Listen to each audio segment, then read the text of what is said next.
The candles in Lady Hartwell's ballroom burned too hot and too many, and the smell of tallow and hothouse roses had thickened into something close to pressure by the time the last carriage arrived. Every surface that could be gilded had been. Every woman who could be dressed in pale silk had been. The musicians in the gallery above played a reel that no one in the room was actually listening to, because the real performance was the crowd itself. 300 people arranged in careful proximity, each one watching each other watch. The whole machinery of the London season turned to its highest pitch on a February evening in 1848. And at the edge of all that calculated brilliance, seated at a writing desk tucked behind the east pillar where no footman had thought to move it, was Cecily Marsh. She was not a guest in any meaningful sense. She was the woman who had written out the seating arrangements in her neat, unhurried hand, who had confirmed the musicians and renegotiated the flower order when the first delivery arrived 2 roses short of the required count, and who had, 20 minutes before the doors opened, discovered that Lady Hartwell's preferred champagne coupe had been boxed in the wrong cellar, and resolved the matter without telling Lady Hartwell. She wore a gray wool gown that was clean and pressed in 2 seasons behind the room. Her dark hair was pinned without ornament. She had a list in her hand and she was working through it with the quiet efficiency of someone who had learned that a ballroom full of people required the same attention as a set of accounts. Every figure had its place, and if you kept your eye on the figures, the whole thing balanced. She noticed when the Duke of Ashmore arrived. Most of the room noticed. There was the particular shift that moved through a crowd when someone of significant rank entered, a subtle realignment of shoulders and conversation angles, but Cecily noticed for a different reason. She noticed because she had written his name on the seating card for table 5, position 3, and because she had not expected him to come at all. He had declined 3 of Lady Hartwell's invitations in succession. His presence tonight was unannounced, and therefore unplanned for, which meant she would need to rearrange the table. He was tall and wore a black tailcoat with no ornamentation whatsoever. He moved through the room with the particular quality of a man who was fulfilling an obligation he had decided, in advance, to fulfill completely, and not a moment longer. He did not smile at the people who attempted to smile at him. He did not pause at the introductions that were angled in his direction.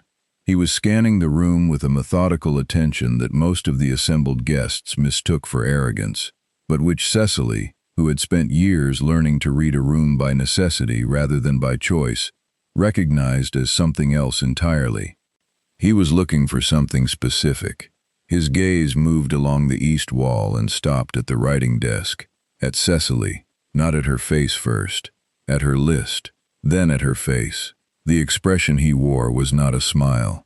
It was not dismissal. It was the particular stillness of a man who has just registered something he did not expect to find, and who has decided, without visible deliberation, to remember it. Cecily looked back at her list. She noted that table 5, position 3, would need to become position 4. And that Lord Baines would need to move 1 seat to the left, which would displease him.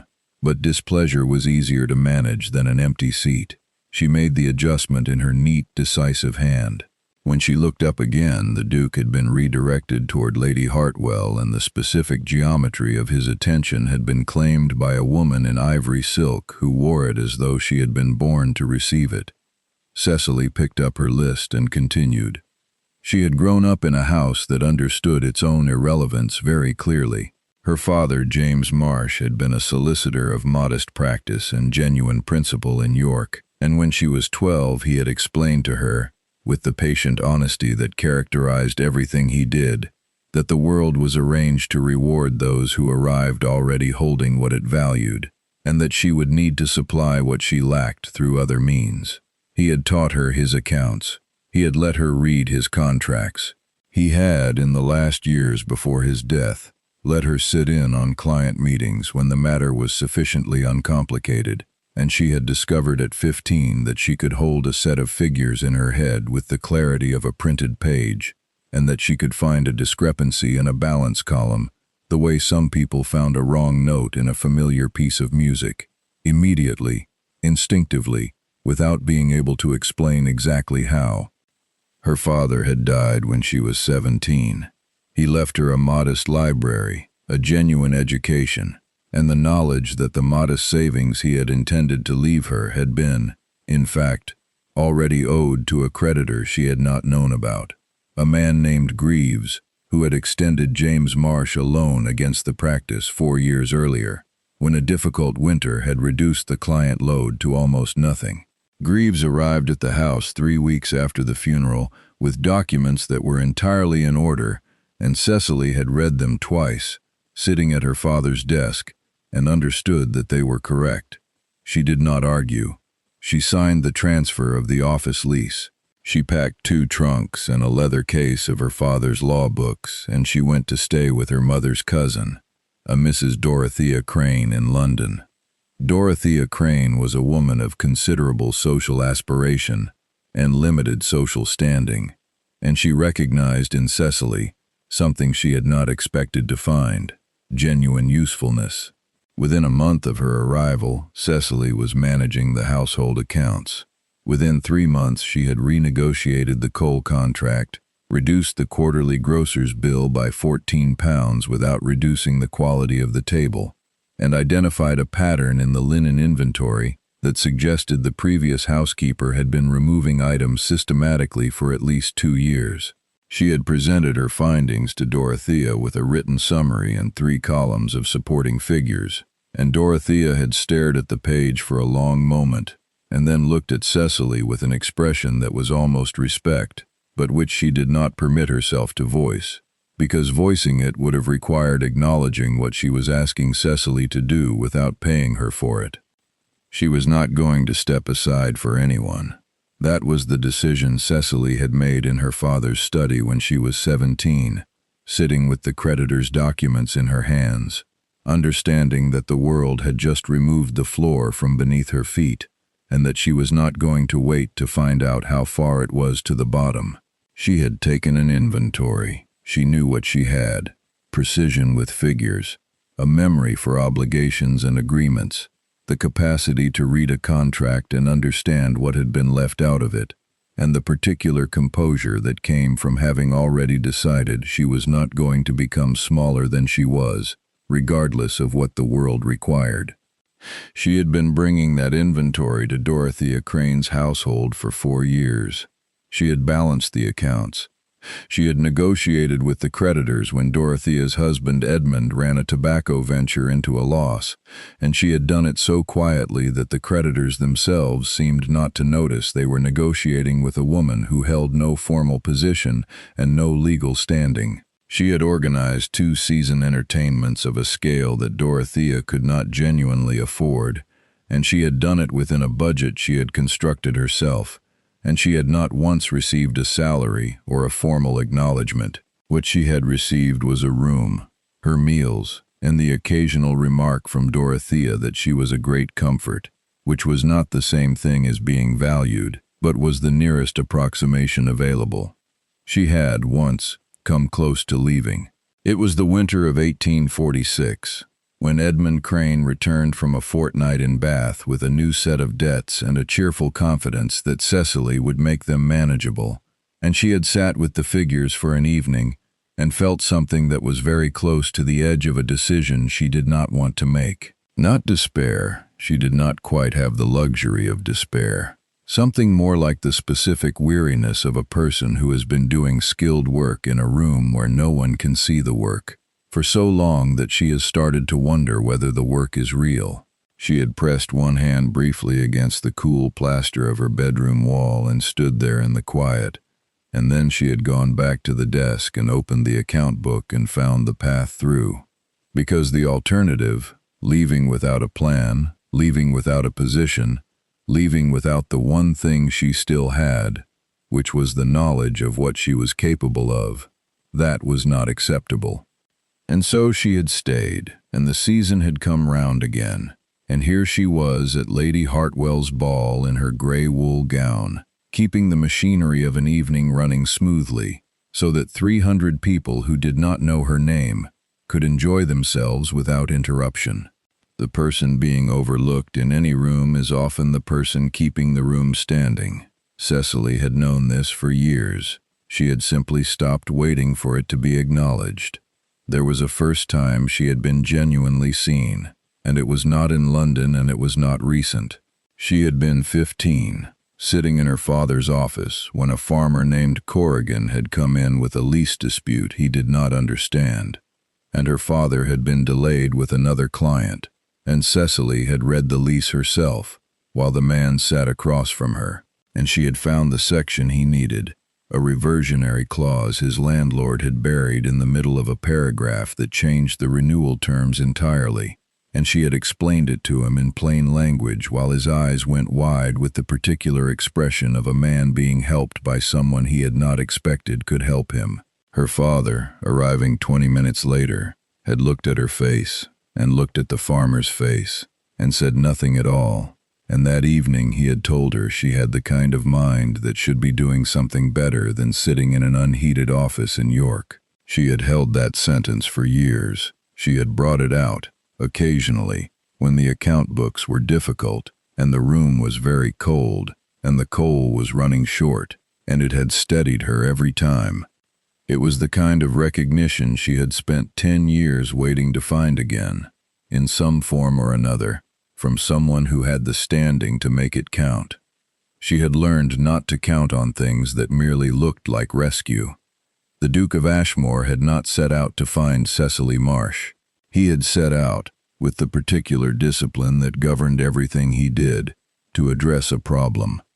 The problem was Ashmore Park, which was the largest estate under his title, and the one he cared about least in any social sense, and most in every other. It had 40 tenant farms, a wool enterprise that had been mismanaged for a decade under his father's neglect, and the subsequent inattention of the estate agents his father had employed, and a household of 32 staff who had been operating without a clear line of authority since his mother's death 14 years earlier. His mother, Eleanor Ashmore, had run the estate with a competence so quiet and so complete that no one had understood what she was doing until she was gone, and the 4 agents his father had cycled through since then had each failed, in their individual ways, to replicate the work she had made look effortless. He was 34 years old, and he had been Duke of Ashmore for 3 years, since his father's death, and he had inherited an estate that was technically solvent and operationally compromised.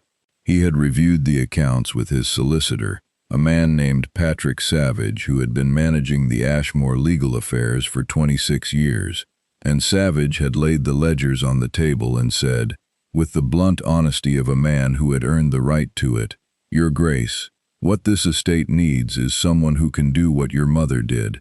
The question is whether such a person exists, and whether they can be persuaded." He had asked Savage to find one.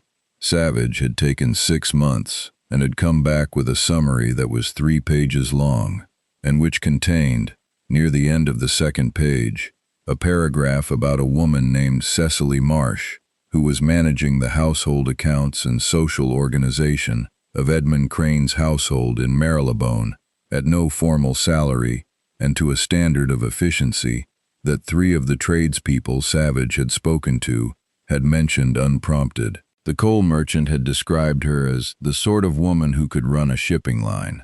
The creditor who had handled Edmund Crane's tobacco debt had described her as thorough in a way that made me wish she were on my side of the table.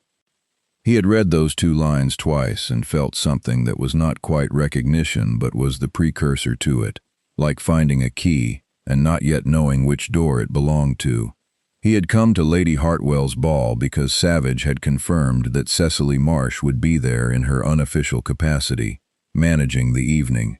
He had come to observe, not to introduce himself, not to arrange anything. He had come because he had learned, in the 3 years since he had taken on the dukedom, that the best intelligence was observational, and that a person's quality showed more clearly in what they did, when no one of consequence was watching, than in any formal interview. What he had seen was a woman at a writing desk behind the east pillar, working through a list with the economy of motion of someone for whom precision was not an effort but a natural state. He had seen her recalculate the seating arrangement in the space of 45 seconds when she registered his unexpected presence. He had seen her eyes go to the correct table immediately, not because she had memorized which table he was assigned to through any special attention to his importance, but because she had memorized every table, and the system she had built in her own head simply delivered the relevant information when it was needed. He had looked at her for perhaps 3 seconds. Then Lady Hartwell had arrived at his elbow with a determination that was difficult to redirect, and he had permitted himself to be led toward the room's social center, and the evening had proceeded, as these evenings always proceeded. But the image stayed with him the way practical things stayed, not as feeling but as fact. The gray wool gown, the list, the 45 seconds. He stood outside the Cranes' drawing room on a Wednesday morning 8 days later, at precisely 10 o'clock, and handed his card to the footman, and waited. She met him in a morning room that smelled of beeswax and old paper. She stood when he entered, as was correct, and she looked at him with the particular expression of someone who has already guessed at least the outline of why he is here, and has spent the intervening time deciding how she feels about it. She had a folder of papers on the small table beside her. He noted the folder. He asked her a question. He said, "Miss Marsh, I am told you find errors in other people's accounts. I should like to know if that is a reputation or a capacity." She said, "Bring me the accounts." She was in the Ashmore Park household within 3 weeks. Patrick Savage had arranged the formal terms. A position as household coordinator with a salary of £180 annually, which was £40 more than Cecily had asked for, and which she had accepted after a pause of 2 full seconds, because she was not in the habit of accepting generosity without measuring it first. She had understood that the salary was not generosity. It was the Duke's assessment of what the work was worth. That distinction mattered to her precisely because no one had ever made it before. The opposition assembled quickly. It had, in fact, been assembling before she arrived. Lady Constance Vane was everything that the situation, by rights, should have produced. She was the daughter of Viscount Harton. She was 26. She was genuinely beautiful in the way that required very little work to achieve and considerable effort to maintain. And she had been moving in the Duke's social orbit for 2 years, with a patience and a purpose that her mother described as appropriate strategic attention. She had dined at Ashmore Park twice. She had been mentioned in the same sentence as the Duke in enough drawing rooms that the connection had acquired the weight of semi-official expectation. She was not cruel exactly. She was the system made articulate, the product of an arrangement that selected for beauty and breeding and the performed competence of a woman who knows how to run a household in the sense of directing other people to run it, and she had done nothing wrong by the rules of her world. She arrived at Ashmore Park 4 days after Cecily, at the invitation of a standing arrangement with the Duke's social calendar that had been organized before Cecily's appointment. She assessed Cecily in approximately 12 seconds and said, in the particular tone that was not quite condescension but achieved the same effect, "How very useful you must be." Cecily looked up from the estate ledger she was annotating. "I hope so," she said. "The wool accounts are 6 years behind on proper depreciation. I expect to have it corrected by Friday." Lady Constance blinked once, which was the only outward evidence of recalibration. Then she smiled and left the morning room, and Cecily returned to the ledger.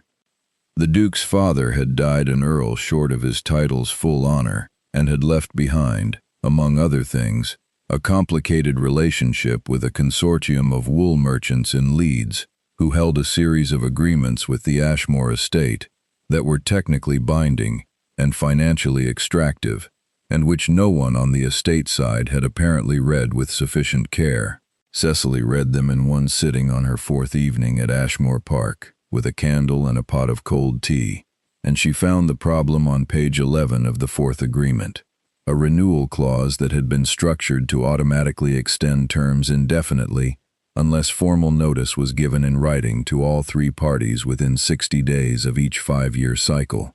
And the last 5-year cycle had turned over 11 months ago, which meant the window had closed and the terms, which locked the estate into a margin that was 30% below current market rate for the grade of wool Ashmore was producing, would hold for another 4 years unless something changed. Unless the original agreement contained an error. She went back to page 3. She found it on the second reading, a discrepancy in the measurement standard cited in the wool grading clause. The agreement specified one standard by name, but described the actual measurement protocol of a different, older standard that had been superseded by the Leeds Wool Exchange in 1839. The agreement predated 1839. It had been renewed in 1843 without correction. This meant that the grading terms the merchants were applying were technically inconsistent with the written specification, a discrepancy small enough to have been overlooked in every renewal, significant enough to render the automatic extension clause challengeable on the grounds that the contract as renewed had incorporated an internal inconsistency that neither party had formally resolved. She pressed one hand briefly against the cool leather of the ledger cover and held herself very still for a moment. Then she picked up her pen and wrote a 4-page summary of the discrepancy, with the relevant page numbers cited in the margin, and set it on the corner of the desk she had been assigned in the estate office, and went to bed. In the morning she was in the estate office by 7. Patrick Savage arrived at 9 for a scheduled review of the tenant farm accounts. He found the summary on the desk and read it standing up, without removing his coat, and when he finished he set it down very carefully and said, "Miss Marsh, I have been reviewing Ashmore contracts for 23 years. Where did you find this?" "Page 3, she said, "and page 11. He sat down. They spent the next 4 hours going through the 4 remaining agreements in the Leeds Consortium, and Cecily found a related error in 2 of them, a compounding clause that referenced a delivery standard which had changed, and which the merchants had been applying in the more favorable of the 2 possible interpretations, the one favorable to themselves, without any formal documentation that the estate had agreed to that interpretation. Taken together, the discrepancies represented a recoverable position if the estate challenged the renewal on the grading inconsistency and simultaneously disputed the compounding clause application. They could force a renegotiation that Savage estimated would recover somewhere between £300 and £450 annually in improved margin. Savage presented the summary to the Duke that afternoon. Cecily was not present for that conversation. She was in the east wing of the house, working through the household staff accounts with the housekeeper, a woman named Laura Mahmood who had been at Ashmore Park for 11 years, and who had spent the first 3 days of Cecily's residency watching her with the careful assessment of someone who had seen enough appointed administrators to know the difference between a person who would help and a person who would merely rearrange. On the 4th day, Laura had appeared in the estate office doorway with a cup of tea and set it on Cecily's desk without comment, and Cecily had looked up and said thank you, and Laura had said, "The East Wing coal situation is going to become a problem in March if no one addresses it," and Cecily had said, "Show me the inventory," and that had been the beginning of something that felt, in its small domestic way, like genuine welcome. "You're the first one who asked to see the inventory," Laura said 2 weeks in. "The others all asked to see the reception rooms." Cecily said she supposed the reception rooms were easier to talk about at dinner parties. Laura smiled, which was not a thing she did frequently. "The East Wing will hold," she said. "I'll see to the coal." The Duke came to the estate office on a Thursday evening, 3 weeks after Cecily's arrival, at an hour when she had not expected him. She was working by the light of 2 candles on a revision of the tenant lease renewals for the spring cycle. and she had her coat on because the fire had burned low and she had not wanted to interrupt the work to rebuild it. He came in and saw the coat, and without saying anything he went to the fireplace and added coal from the scuttle and coaxed the fire back up before he turned around. She had looked at him for a long moment. The coat, the unhurried competence with the fire iron, the absence of any performance of the gesture. He said, "Savage tells me you found the grating inconsistency." She said, "Page 3. He crossed to the chair across from her desk and sat. He did not lean forward. He said, "Walk me through it." She walked him through it. Not the simplified version, the actual version, with the page citations and the specific language of the inconsistency, and the two possible interpretations of the compounding clause, and what each interpretation cost the estate, and what the challenge strategy would require. He listened without interrupting. He asked 2 questions, one about the timing of the notice requirement for challenging a renewal, and one about what she thought the merchants would do when the challenge arrived. She told him the notice window was gone, but the inconsistency predated it, and gave them standing on different grounds. She told him the merchants would initially dispute the challenge, and then, when they reviewed their own documents, they would offer a partial concession, and the estate should not accept the first offer. He said, "How do you know they will concede?" She said, "Because they know the inconsistency is there. They've known it since 1843. They have been hoping no one on the estate side ever noticed. When they understand we have noticed, the calculation changes."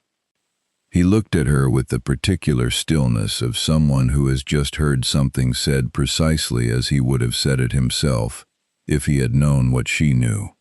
"The lease renewals," he said. "I'll have a revised draft by Tuesday." He stood. He paused at the door and said, "Miss Marsh, the fire will need attention before midnight. Don't let it go out again." She said she would see to it.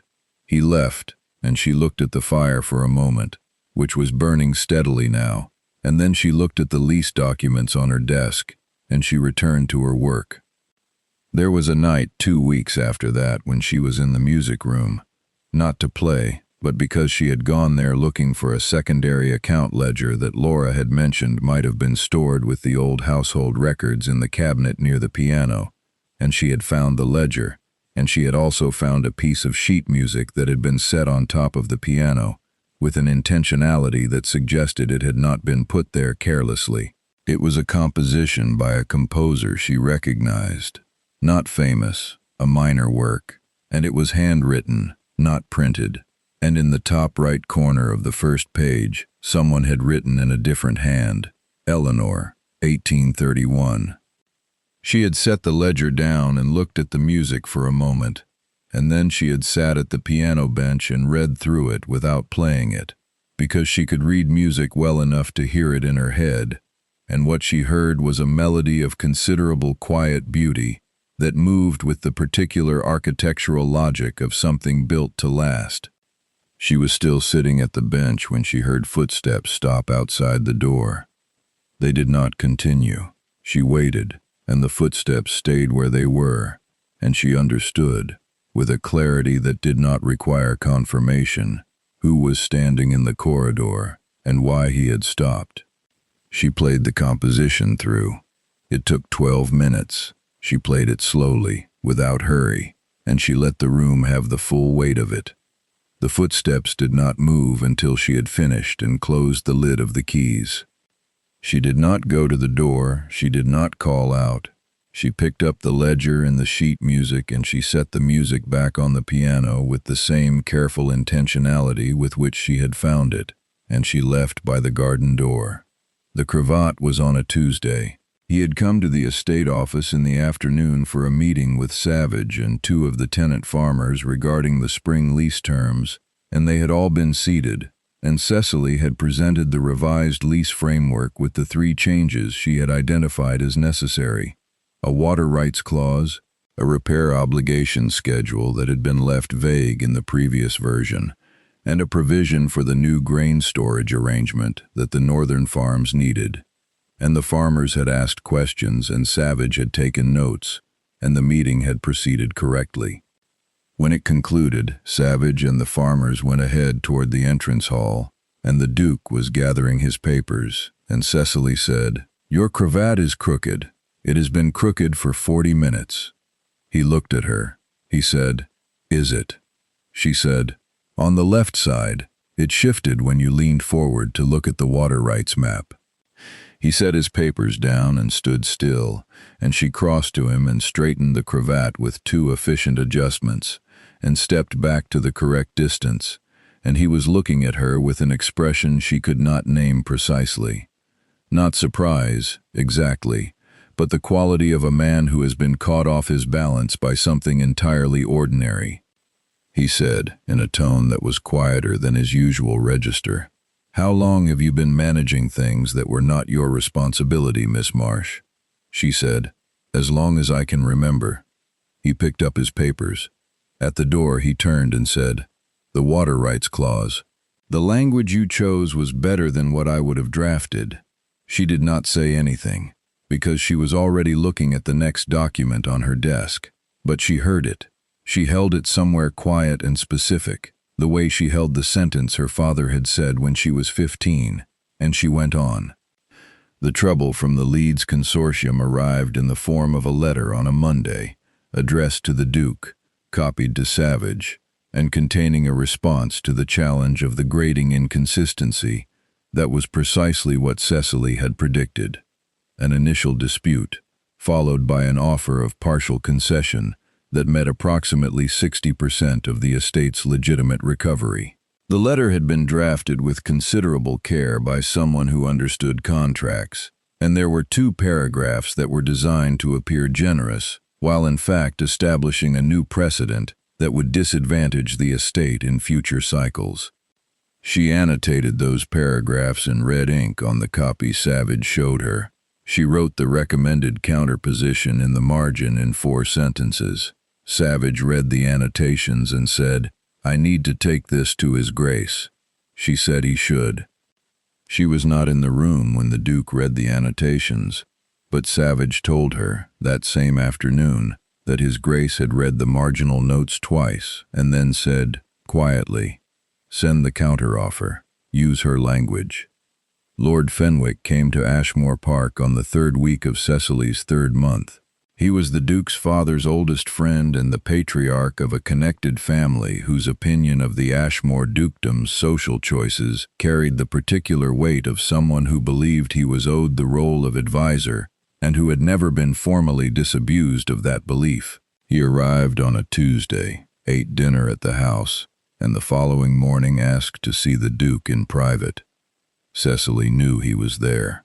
She was not invited to any meeting, which was correct by every formal measure. She was in the estate office working through the spring wool projections when Savage found her at 11 o'clock and said, with the measured neutrality of a man who has been managing aristocratic households long enough to know how much tone costs, "Lord Fenwick has expressed a view."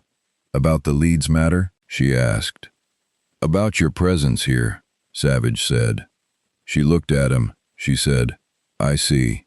Savage said, "His Grace has not indicated that the view will be acted on." She said, "I know." She returned to the wool projections. After a moment, she said, "The spring figures are going to show a 12% improvement over last year's projected margin, assuming the renegotiated terms hold. I'll have the summary on His Grace's desk by Thursday." Savage looked at her for a moment with the expression of a man who has just been reminded that the work was always the answer. He said, "Thursday," and left. Lady Constance appeared at a dinner the following week with her mother and an ease of manner that was entirely genuine. She was not performing confidence. She had it, and it was real, and Cecily did not underestimate it. At the dinner table, Constance directed a question at Cecily that was pleasant in form and designed to establish, in front of the assembled guests, that Cecily's role was administrative and therefore bounded. She asked, "Miss Marsh, I understand you have been working on the estate accounts. Do you find such things engaging?" Cecily looked at her and said, I find that the estate is £43,000 better positioned than it was in January, which I find reasonably engaging, yes." There was a pause around the table, not a long one. Charlotte Pearson, who was seated 3 chairs to Cecily's left and who had arrived that weekend as a guest of the family in the neighboring estate, and who had introduced herself to Cecily 2 days earlier, with the direct, unguarded warmth of someone who did not have a social agenda, said, "43,000. My goodness, I should hope that is engaging." Lady Constance smiled. It was a very good smile, practiced without being mechanical. She said, "How impressive," and turned the conversation toward something safer, and Cecily returned to her food, and Charlotte Pearson caught her eye across the table, with the particular glance of a woman who had seen exactly what had just happened, and was filing it accordingly. After dinner, Charlotte found her in the hall. She said, "You did not tell her how you found it." Cecily said, "She did not ask." Charlotte said, "I think she wished she had not asked at all." Then she looked at Cecily with a directness that was not unkind. "He is watching you, you know. He does it when he thinks no one will notice." Cecily said she was sure she didn't know what Charlotte meant. Charlotte said, "No, I imagine you prefer not to." And then, not unkindly, "Don't let that become a habit, Miss Marsh. You have managed a great many things. Don't mismanage that one." She had managed tenant accounts and creditor negotiations and coal inventories and wool contracts. She had managed silence and invisibility and the specific weight of being the most capable person in any room she entered, and being the last person in that room anyone would think to name. She could manage one Duke's attention. She straightened her spine and went to find Laura about the East Wing heating, which needed its quarterly review, and she did not think about what Charlotte had said until very late that night, sitting by the fire in her room with the account books closed, and then she thought about it for a long while. The Investor Council was called for the 3rd week of April. The Leeds Wool Consortium, having failed to achieve the concession terms they wanted through correspondence, had escalated. They had engaged 2 additional parties, a finance house in London that held a secondary interest in one of the Ashmore agreements, and a trade association representative who had, apparently, been contacted by someone in the consortium's network to attend the council as an independent assessor. The meeting was to be held at a formal offices in Chancery Lane, and the consortium's expectation, communicated through the very careful language of their solicitor's letter, was that the Duke of Ashmore would attend in person, and that the estate's position would be presented by counsel. Cecily read the letter and said to Savage, "They expect to negotiate with lawyers." Savage said, "They usually do." She said, "Bring me the full set of agreements, all 6, and the original correspondence from 1839, when the measurement standard changed." He said, "Miss Marsh, the meeting is in 9 days." She said, "I know. Bring me the agreements." She worked through the 9 days with the systematic attention of someone who understood that she would have one opportunity, and that the opportunity required complete preparation. She built a ledger of annotations, not notes, an actual structured ledger, organized by agreement number and clause, with a column for the original language, a column for the current application, a column for the discrepancy, and a column for the estate's legitimate position. She cross-referenced the 1839 exchange correspondence, which had never been formally incorporated into any renewal, and which demonstrated in 3 letters that the measurement standard change had been flagged by the estate's own agent at the time, and had been acknowledged by the consortium, and then had simply been left unresolved, carried forward into each subsequent renewal, as though the acknowledgement had never occurred. She found one more thing on the 7th day, a letter from 1841, written by the consortium's Leeds representative to the estate agent of that period, offering to formalize the standard correction. The estate agent had not responded. The offer had been made in writing, received and ignored. which meant the consortium had made a good faith attempt to correct the inconsistency, and the estate had failed to act on it, which meant the inconsistency was not the result of the consortium's deliberate exploitation, but of mutual administrative failure over a very long time. She sat with that for an evening. It changed the strategy. It meant that an adversarial challenge would fail. The consortium could produce the 1841 letter and demonstrate the attempt at correction. But it also meant that what was needed was not a legal challenge but a renegotiation, and that the basis for the renegotiation was not the estate's grievance, but the shared history of a contract that had been mismanaged by both parties across 14 years. She rewrote the ledger. She rebuilt the position from the ground up, framing it not as a challenge but as a proposal for mutual correction, with a defined schedule and a recovery mechanism that was equitable. She worked until 1 a.m. on the 8th day, and then she set down her pen and looked at the finished document and thought, "This is the right position, not the aggressive position, the true one." She presented the revised strategy to Savage the next morning. He read it standing, as he always did with her summaries, and this time he sat down before he had finished. He said, "You changed the approach." She said, "I found the 1841 letter. The approach needed to change."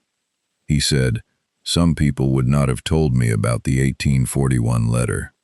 She said, "Some people would have lost the negotiation." The meeting at Chancery Lane was on a Thursday. Cecily arrived with Savage and the Duke, who had reviewed the full ledger on the Wednesday evening and had said only, "You'll present this." Not a question. She said, "They will expect counsel." He said, "I know." She said, "It may not go as expected." He said, "Miss Marsh, I have read what you built. Present it."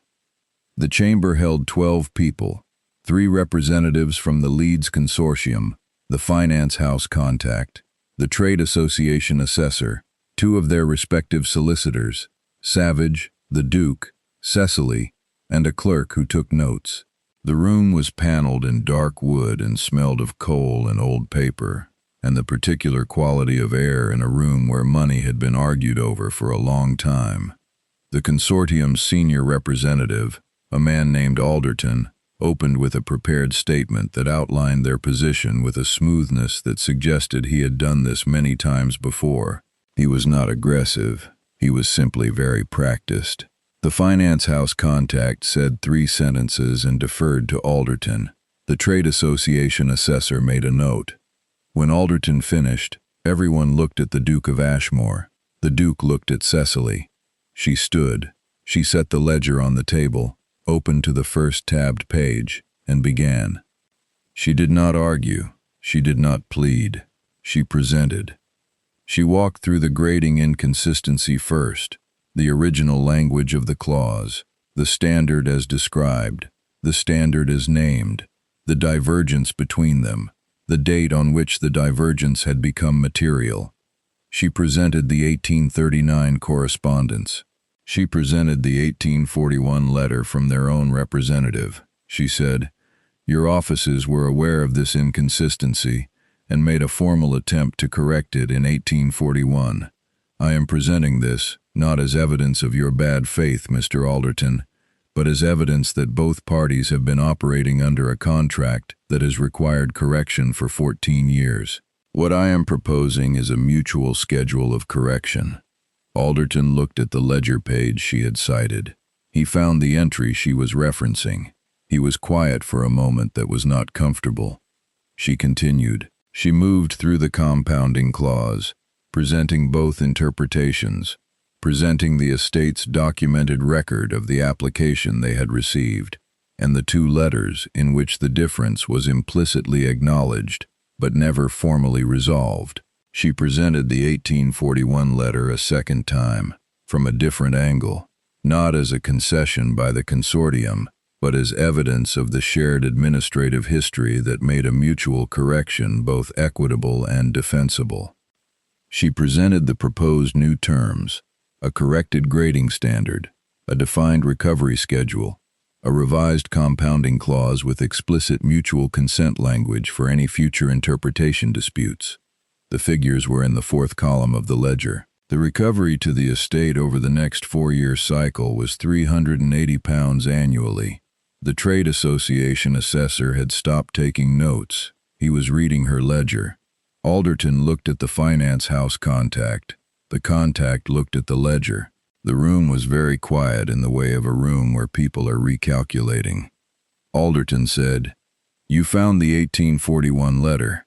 Cecily said, "Yes." He said, "Our position is that the estate's failure to respond to the 1841 offer constitutes acceptance of the existing terms." She said, "Your solicitor will advise you that administrative silence does not constitute formal consent under the terms of these agreements. Clause 7 of the original contract requires written mutual agreement for any modification." She opened the ledger to the correct page. Clause 7. The trade association assessor turned to his own copy and found Clause 7 and read it twice. He made a note.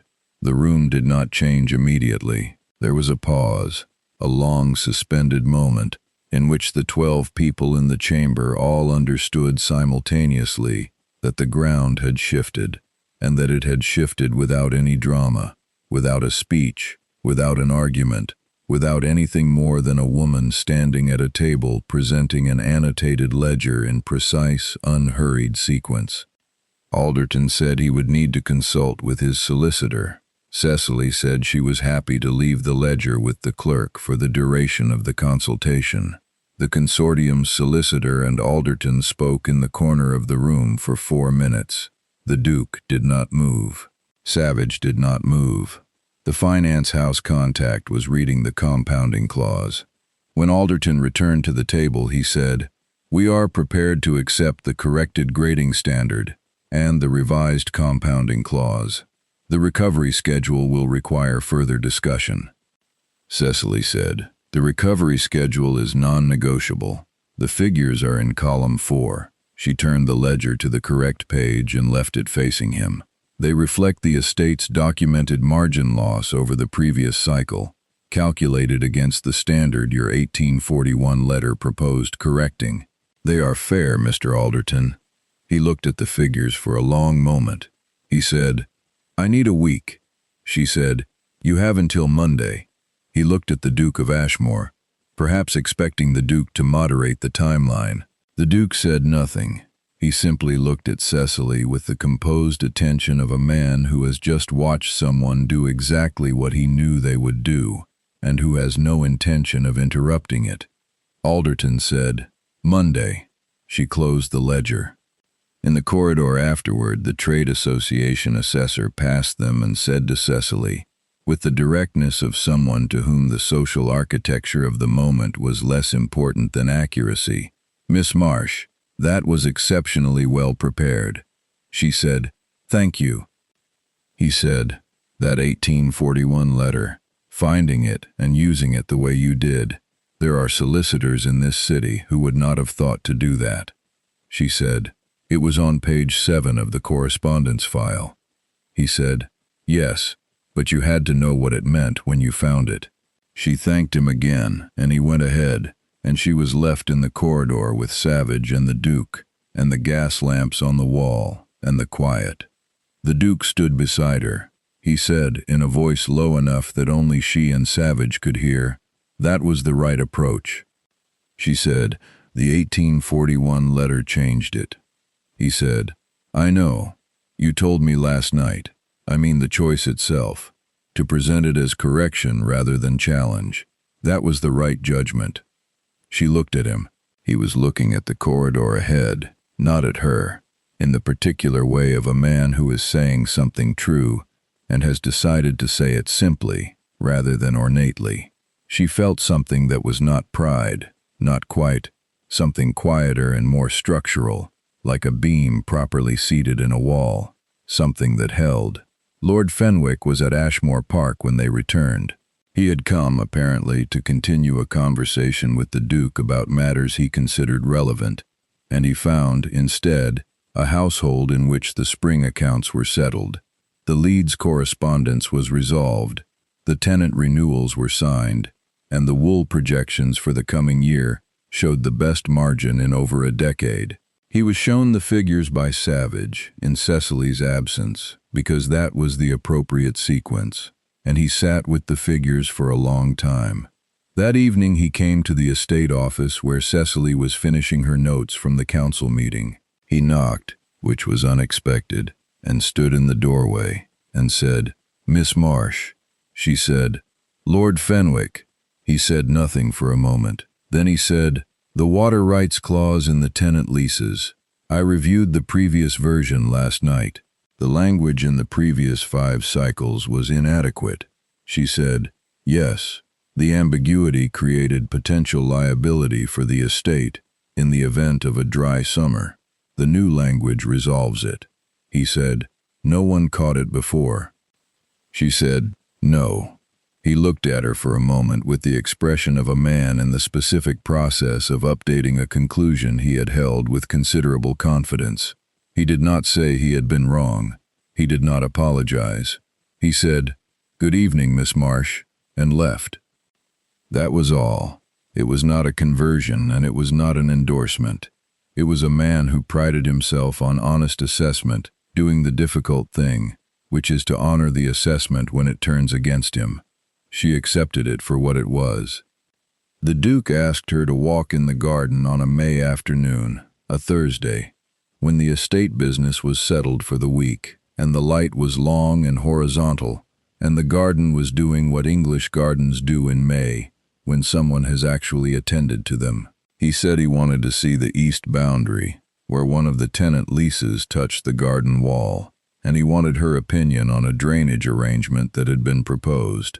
She brought the relevant map. They walked the east path, and he looked at the drainage proposal, and she explained the map, and he asked the questions he needed to ask, and all of that was correct and professional and entirely straightforward. And then the path turned, and the garden wall became the orchard boundary, and they were walking in the dappled shade of apple trees that were 2 weeks from blossom, and neither of them said anything for a while, and it was not uncomfortable. He said, "You heard me in the corridor, outside the music room." She said, "Yes." He said, "I have not been in that room since my mother died." She said, "I know." He stopped walking. She stopped beside him. He was looking at the apple trees in the particular way of someone standing very close to something that they have kept at a careful distance for a long time, and she stood with him and did not look at him but looked at the trees, and gave him the space of that. He said, "She wrote that composition herself, the handwriting on the title, that was hers." Cecily said, "It was beautifully structured. The way the central phrase returns in the last movement, it doesn't repeat exactly. It arrives differently, as though it had become something while it was away." He looked at her. She could feel his attention without turning. He said, very quietly, "Yes, that is exactly what she built into it." They stood for another moment in the apple orchard, and then they turned back toward the house, and the conversation became the drainage proposal again, and neither of them said anything that was more than the ordinary language of the estate and its management, and it was nonetheless, without question, one of the most significant walks she had taken in years. She had managed wool agreements and creditor negotiations and coal inventories and 14 years of a dead woman's accounts. She could manage this. She was no longer sure she wanted to. He proposed in the formal parlor 3 days before the season ended, in the presence of Lady Hartwell, who had arrived for a visit and who was, as luck or intention would have it, present in the adjacent room with the door not fully closed. He proposed with the correct language and the correct formality, and she understood that the proposal was real in every material sense. It was not false, not a performance, but that it was also shaped by the social calculus of who was in the next room, and what the season required, and what the world would understand. She said, "I will consider it." Not yes, not no. The considered pause, complete and unhurried. He looked at her. He said, "Consider it." She did. She spent 3 days considering it the way she considered everything consequential, methodically, without sentiment preventing the thought, with the full weight of both sides on the table. The material reality, a position of genuine authority, a salary that would not apply once she was Duchess, an estate that needed what she had, a man who had read her ledger annotations and said, "Use her language." The other reality, she was not going to spend her life being useful to someone who had not chosen her. She was not going to be the person in the gray wool gown at the edge of someone else's life, even if that life was more comfortable than the writing desk at Lady Hartwell's ball. She knew the difference between being necessary and being chosen. She did not yet know which this was. On the evening of the third day he came to the estate office after dinner, at the hour when the house was quiet. He did not sit. He stood near the fireplace, which was burning properly now and did not need attention, and he said, "I should like to propose again." She set down her pen. She looked at him. He said, "Not because it is convenient or appropriate or fitted the requirements my position imposes. I am asking you because you played my mother's composition in an empty music room at 11 o'clock at night, and you found the thing in it that I had stopped being able to hear, and because you changed the strategy when you found the 1841 letter instead of hiding it, and because you told me my cravat was crooked after 40 minutes, and because you have been doing work that mattered, in rooms where no one named it, for longer than anyone should have to, and because—" He stopped. He said, "I have been standing in corridors for 14 years, Miss Marsh. I should very much like to stop." She looked at him for a long moment. The fire was warm. Outside the window the May evening was still faintly light. She thought about her father's study, and the creditor's documents, and the cold plaster wall, and the account books, and the Leeds Wool Council, and the apple orchard, and the composition that arrived differently, as though it had become something while it was away. She said, "Yes." He crossed the room. He took her hand, her bare hand, because she had set her gloves on the desk when she began working, and he held it, and then he brought it to his mouth and pressed his lips to the back of it, and that was the whole of the gesture, and it was entirely sufficient. They were married in August, at Ashmore Park, in the chapel that had not been used for a formal occasion in 14 years. Laura Mahmood organized the household arrangements with an efficiency that required no supervision and produced a result of considerable warmth. Patrick Savage handled the legal documents with the precision of 26 years of Ashmore service and the private satisfaction of a man who had found the right key to the right door. Charlotte Pearson attended and stood beside Cecily before the ceremony and said, "You look like yourself," which was the highest compliment she knew how to give, and Cecily understood it exactly as intended. The wedding breakfast was, by several accounts, the best organized event at Ashmore Park in living memory. Cecily had written the list herself and worked through it until everything balanced. Eleanor James Ashmore was born 14 months after the wedding, in the east bedroom that had been cleaned and warmed by Laura 3 weeks in advance, because Cecily had noted the due date in the estate calendar with the same precision with which she noted everything. She was named for her grandmother, whose composition hung framed above the music room piano, and for Cecily's father's side of the family, which had given her the mind that found the errors. She had her mother's dark hair and her father's contained watchfulness and, from the first weeks, the particular quality of a person who observed everything before acting, which both of her parents recognized and greeted with a warmth that did not require words.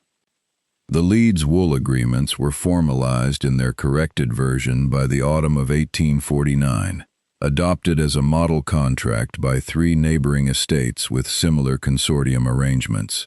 At the recommendation of the Trade Association assessor, who had been in the Chancery Lane chamber, Patrick Savage mentioned this to Cecily with a quiet satisfaction that was not quite pride but was adjacent to it, and she said she was glad the model was useful, and filed the information in the same mental ledger where she kept the things that mattered.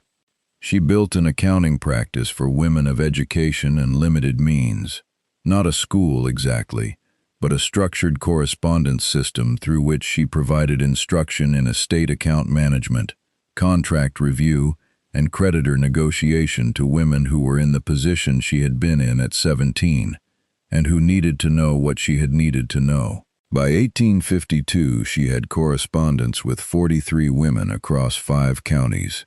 She prepared written guides, one on reading a contract, one on identifying compounding clause risks, one on the correct procedure for requesting a formal invoice review.